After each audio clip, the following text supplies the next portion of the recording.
បងខំស្កាត់រងស្រស់ពើពន្លកទាំងកំដាលរាត្រី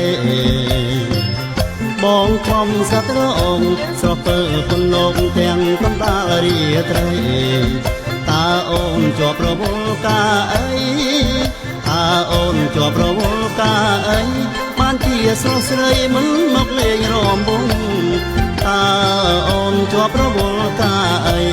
បានជាស្រស់ស្រីមិនមកលេងរំវង